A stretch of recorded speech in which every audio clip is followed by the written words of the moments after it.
Hey, how you doing, everybody? This is Phil from New York Rocks, and we're rocking down here at BBKING's.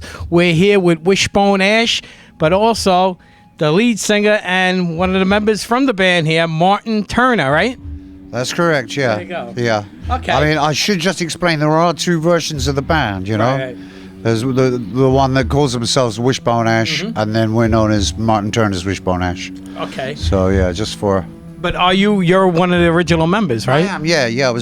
I started the band, in fact, with the drummer in late '69, back in the old hippie days. Right.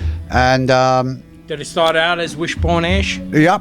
How'd that name come to be? Because it's like a peculiar name. To be honest, to be real honest with you, we'd written a bunch of names down on a sheet of paper. Yeah. I'd written Wishbone, and then my manager came in the room one day when we were all rehearsing, and he's hassling me. You know, I need a name for the band. I'm trying to do business for you guys.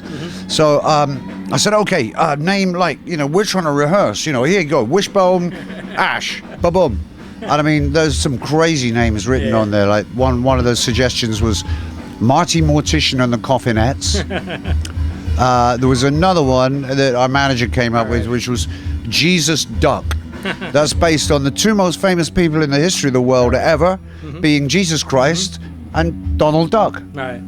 Well, there's been a lot of weird names of bands, like The Doors, like that's a little weird, right? Yeah, we vetoed that one. Yeah, Wishbone Ash, and every guy in the band, as soon as the manager walked out of the room, they're like, "Is that really going to be the name of the band?" And I said, "Yep, That's it. it exists. Okay, until you come up with something better." Yeah. Okay, now you're all from Britain, right? Yeah. You came from Britain? Yeah, I mean, we were managed by an American dude, Miles Copeland III, and we also were signed to an American record company in Los Angeles, MCA Universal. So we kind of started both sides of the pond, diving backwards and forwards the whole time, working hard, and from scratch, you know. So I think a lot of people thought we were actually an American band. Right. Yeah. Okay. So from the beginning, you're the original member. You never came out of the band. You've always been in the band, right? Well, no, that's Till not strictly true. After 10 years, long hard work, and you know, ups and downs, the band had become quite a success. Around 1980, the other guys in the band decided that they wanted to make some changes. They wanted to bring in a singer. Right. I disagreed with that, and basically, the press release says Martin Turner left the band. Actually, the band left me, is how I would better describe it. Yeah. Right. Okay. Now, you put how many albums out with the band? How many albums with you and the band then? Wishbone Ash, Pilgrimage, Argus, Wishbone 4, Live Dates, Locked In, There's the Rub, New England, No Smoke Without Fire.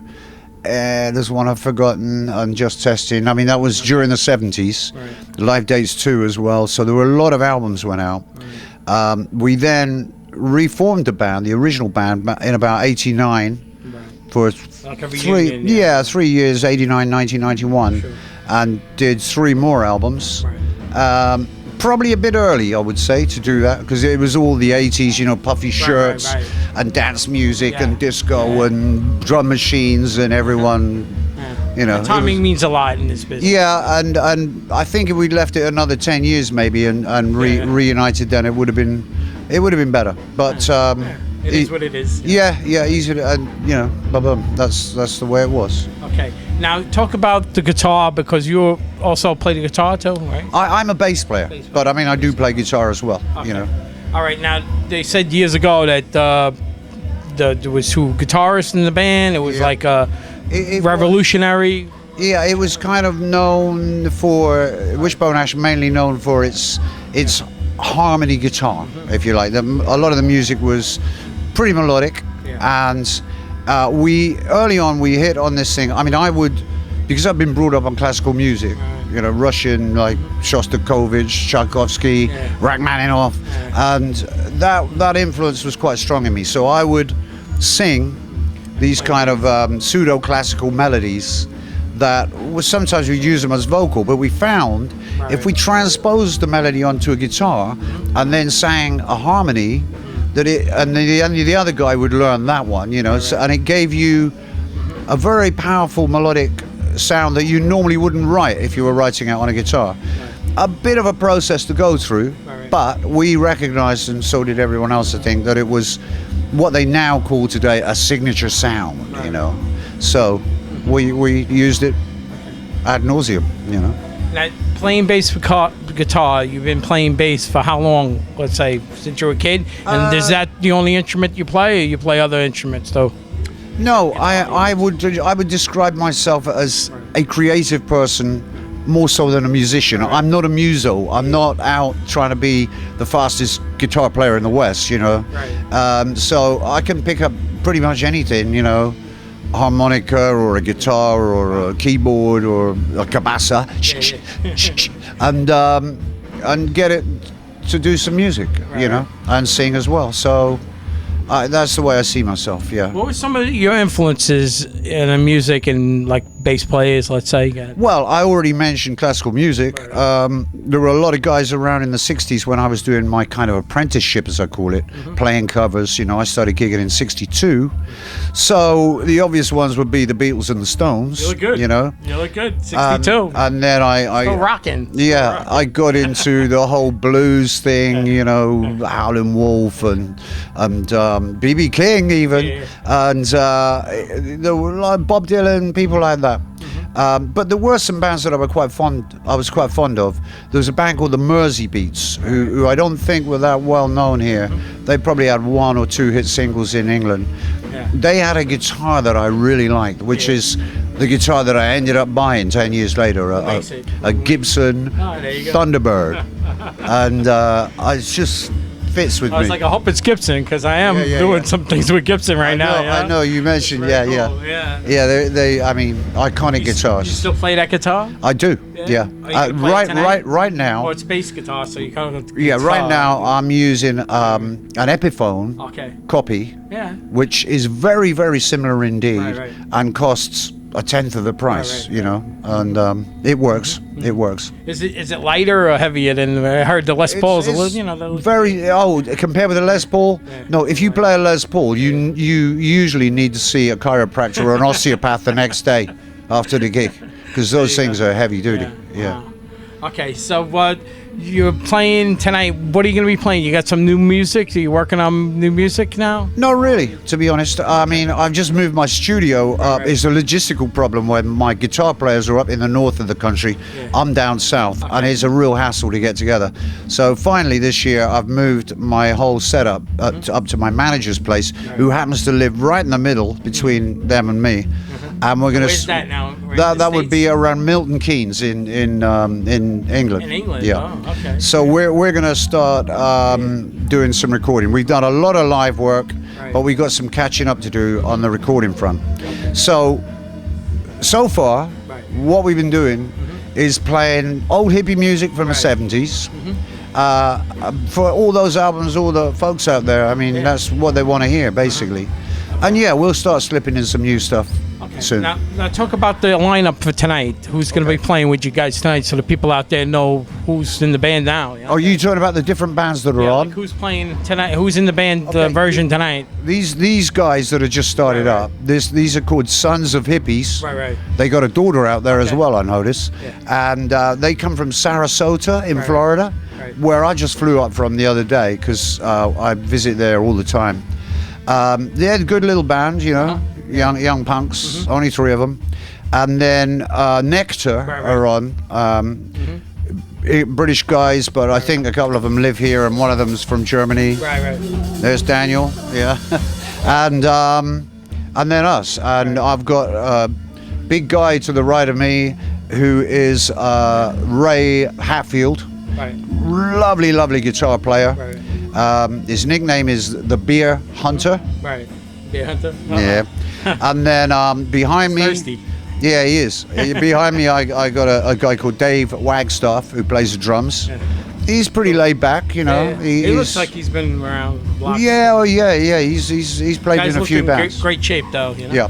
Who else? Well, we're not too bad. And then to the left of me is Danny Wilson. Oh, there you go. Yeah. Danny Wilson, also known as Gadget Man. Gadget Man, if you got a telephone or a piece of equipment that you can't figure out what's got, you give it to Gadget Man and he sorts it. Yeah. Make it happen.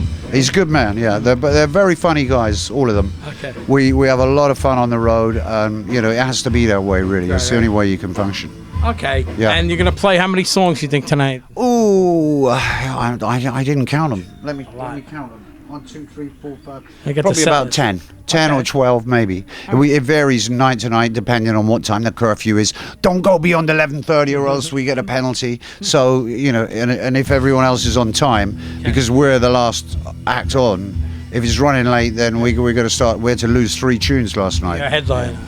So, yeah. Old music from the 70s. Love it. There you go. Well, everybody out there that wants to find out more what's going on with the band, tell everybody out there how they can log on and find out more about your band, read up on you, go see you play, pick up some material, listen to some stuff. You can get some stuff on, I guess, iTunes and whatever, right? You can, yeah. I mean, we've got a couple of live albums out called New Live Days 1 and 2. We also recorded Wishbone Ash's favourite album, really, that people seem to love, which was the Argus album that went out in 1927. 1972. 27. My dyslexia. And we re-recorded that and called it Argus Through the Looking Glass, as in Alice Through the Looking Glass. Right. Now that dude, the writer of that book, is buried just up the road from me in a graveyard.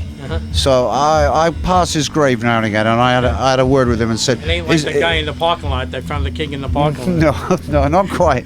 But I did say to him, is it cool if we use Through the Looking Glass? And he said, I felt that he was cool with it, so no big spectres leapt out, you know.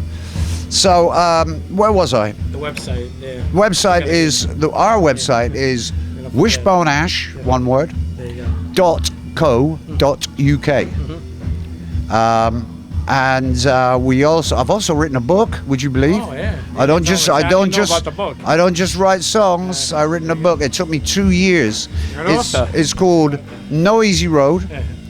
Which is also the title of one of our songs from the Wishbone 4 album. Cool. And we got a few copies left here. Couldn't bring too many because it's so damn heavy. Yeah. But the feedback from that has been good. You know, everyone's telling me they find it amusing and it's a nice book and all the rest of it. Biography on you? It is, yeah. Childhood and what a little hooligan I was when I was a young boy.